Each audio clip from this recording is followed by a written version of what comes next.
आज तक लोगों को नहीं मालूम कि पूजन करने बैठते हैं तो सबसे पहले क्या करते हैं, पर सबसे पहला काम मंदिर में बिना पंडित के सबसे पहला काम कौन सा होता है? तो सबसे पहला काम होता है भगवान को धन्यवाद देना कि आज भी आपने मुझे इस मंदिर में आपका दीदार कराने के लिए, दर्शन कराने के लिए बोला। अगर पंडित साथ में होगा तो पहले वो मंत्र बोलेगा, स्वस्ति वाचन करेगा। स्वस्ति वाचन करने में उसको अर्थात भगवान के लिए भी प्रसन्नता और आपके लिए भी प्रसन्नता। पर आपके पास कोई ब्राह्मण नहीं, आपको कोई स्तुति नहीं आती, आपको कोई मंत्र नहीं आता, आपको कोई साधना नहीं आती, आपको कोई तप नहीं आता, पर आप इतना तो कर सकते हो कि भगवान के मंदिर में जाकर उनको धन्यवाद दे सकते हो कि तेरी कृपा है जो मुझे चलकर यहां तक बुला लिया, 2 कदम चलाया, यहां तक बुलाया, ये तेरी कृपा है। और बड़ी कृपा करी जो डलिया भर के पूजन का सामान भी लाई, बड़ी कृपा करी जो दूध भरकर भी लाई, बड़ी कृपा करी जो कलश भरकर भी लाई। कितने लोगों का फायदा है कलश भरकर मंदिर ले जाने में? देखिए जरा कितने लोगों का फायदा। हिंदू धर्म में विष्णु पुराण में, पद्म पुराण में लिखा है, सौभाग्यवती नारी जब भरा हुआ पानी का लोटा लेकर कलश लेकर जाती है और उसको देखकर कोई व्यक्ति निकल कर चले जाता है तो जिस काम के लिए जाता है वो काम सफल हो जाता है। मंदिर का ही लोटा, मंदिर का ही पानी, सिर पे पल्लू लेके हर हर महादेव, बस शिव जी के चढ़ा रही और इतने प्रेम से रिझा रही। अब फ्री का पानी था तो एक लोटे में मन भी नहीं माने। अरे करा तो भगवान के सम्मुख में पहुंचकर अगर आप जल का पात्र भी लेकर जा रहे हो, भरा हुआ लेकर जा रहे हो, तो कितनी प्रसन्नता की बात है। हिंदू धर्म। दोस्तों इस वीडियो में गुरुजी आपको बहुत ही अच्छा महत्वपूर्ण बात बताने जा रहे हैं, तो आप ध्यान से सुनिएगा कि जल को घर से भर के ले जाने का क्या महत्व होता है और शिवजी को जल समर्पित कैसे किया जाता है और उसका महत्व क्या होता है। तो वीडियो यूजफुल, आप ध्यान से सुनिए।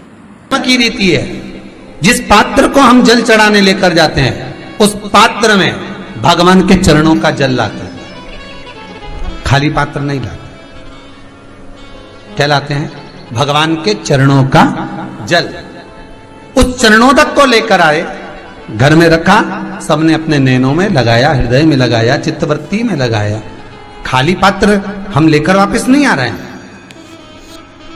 शिव मंदिर में जब जब जाओ, जल चढ़ाने के लिए जाओ, पात्र तुमने शंकर जी को पूरा पानी चढ़ा भी दिया तो शंकर के चरणारविंद का थोड़ा सा जल पात्र में डाल के भले 2 बूंद लाओ, 4 बूंद लाओ, इतना सा लाओ, पर लाओ और उसको पूरे परिवार के नेत्रों में जब लेकर आए हो चरणोदक तो लगाओ, पर खाली पात्र नहीं लेकर आना। खाली पात्र लाने में ध्यान दीजिए, जब आप पूरा जल समर्पित कर देते हैं, जल समर्पित भी पूरा करना है, भगवान को चढ़ा रहे हो तो पूरा समर्पण होना चाहिए, पूर्ण समर्पण। इसलिए शंकर भगवान को अधूरा समर्पण नहीं, इसलिए श्रीफल भी पूर्ण चढ़ता है। शंकर जी के मंदिर में श्रीफल नहीं फूटता, पूर्ण श्रीफल। बेलपत्री भी पूरी, चावल का दाना भी चढ़ेगा तो आखा, फल भी चढ़ेगा तो आखा, फूल भी चढ़ेगा तो आखा। भगवान को कोई चीज खंडित नहीं चढ़ती, शिव जी को जल भी चढ़ेगा तो पूर्ण। जिस जल को चढ़ाने के लिए लेकर गए उसको बचाकर नहीं लाना है शिव मंदिर में से, संपूर्ण भाग, क्योंकि भगवान के चरण की रज जब हमारे घर में प्रवेश करेगी तो हमारा आत्म कल्याण तो स्वतः ही हो जाएगा। शिव करुणा। दोस्तों अब आप भी जब भी शिव मंदिर में जाए तो जो जल है कलश में भर के लेके जाए और वहाँ से जब वापस आते हैं तो भगवान के चरणों का जल ज़रूर आप लेके आए घर पे, क्योंकि वो जल बहुत ही शुद्ध माना जाता है और बहुत ही असरदायक रहता है, क्योंकि इससे बहुत ही बीमारियों का नाश होता है। तो जल ज़रूर आप भर के लेके आए और सब घर वालों के लगाए। पर कई लोगों की आदत रहती है, और आपने भी गलती करी होगी, गए होगे, चढ़ाकर भी आए होगे, पूरा पानी भी उंडेल कर आए होगे, चढ़ा भी दिया, छोड़ भी आए, पर लेकर नहीं आए होगे। कई लोग गलती कर जाते हैं और फिर बाद में कहते हैं हम तो इतने साल से पूजन कर रहे हैं, भगवान हमारी सुन ही नहीं दिया। तो भगवान के मैं तो तैयार बैठा, पर तू नवा के चली जाए, लेके तो कहीं जाए। तो भगवान थोड़ी ना कहेगा कि तू मेरे पास में आए तो मेरे चरण की रज लेकर जा। भगवान थोड़ी ना कहेगा कि मेरे पास में आकर तू ये लेकर जा।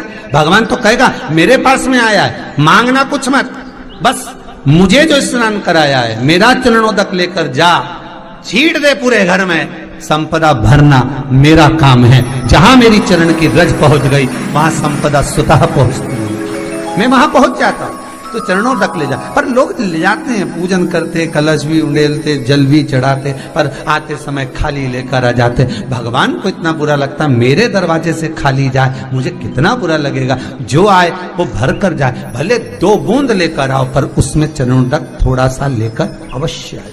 उसी तरह जल चढ़ाने के बाद हम जब लेकर आते हैं पात्र के अंदर, ये उसमें उसकी बरकत है। गर्ग संहिता में दूसरी चीज कही, उसको भी समझ लीजिए। गर्ग संहिता में कहा गया, जब आप घर से जल लेकर जाते हो भरकर, तो ये सृष्टि की जितनी नदियां हैं, पृथ्वी पर जितनी नदियां विद्यमान हैं, जितने तालाब, जितने सरोवर, जितने कुंड, जितने विराजमान हैं, उन सारे तीर्थों का जल जब आप घर से लेकर निकलते हो तो वो तीर्थ का संपूर्ण जल आपके कलश में आ जाता है। और जब आप उस जल को शिव पर समर्पित कर देती हो और 2 बूंद चरणादक लेकर जब जाती हो, तो शिव महापुराण गर्ग संहिता पद्म पुराण कहती है, वो जल साधारण नहीं रहता, वो गंगा जल बनकर तुम्हारे घर को पवित्र करने के लिए पहुंच जाता है। दोस्तों, शंकर भगवान को चढ़ा हुआ जल जब हम घर ले जाते तो गंगा जल के बराबर माना जाता है, तो वो जल कितना शुद्ध होता है। तो गुरुजी के कहे मुताबिक दोस्तों आप ध्यान से सुनिए, आगे क्या बता रहे, वैसा ही हमको भी अब करना है। वो पवित्र गंगा जल बने, उसको लेकर प्रवेश कर जाओ। हम बार बार कहेंगे, भगवान के मंदिर जब भी जाओ ना, चेहरे पर प्रसन्नता होना चाहिए। किसी से मिलने जाओ ना, चेहरे पर अगर प्रसन्नता नहीं और ऐसे ही पहुंच गए ना, तो वो श्रेष्ठता नहीं मानी गई। तुम तुम्हारी बहन के घर जाओ, सती मैया जलकर भस्म क्यों हुई? माता सती के भस्म होने का कारण क्या था? सती को पिता पर जितना क्रोध आया, उससे ज्यादा क्रोध सती माता को अपनी बहनों पर आया कि मेरी इतनी बहन, ये 60 की 60 बहन मेरे सामने खड़ी रही और मैं आई तो प्रेम से मुस्कुराई तक नहीं।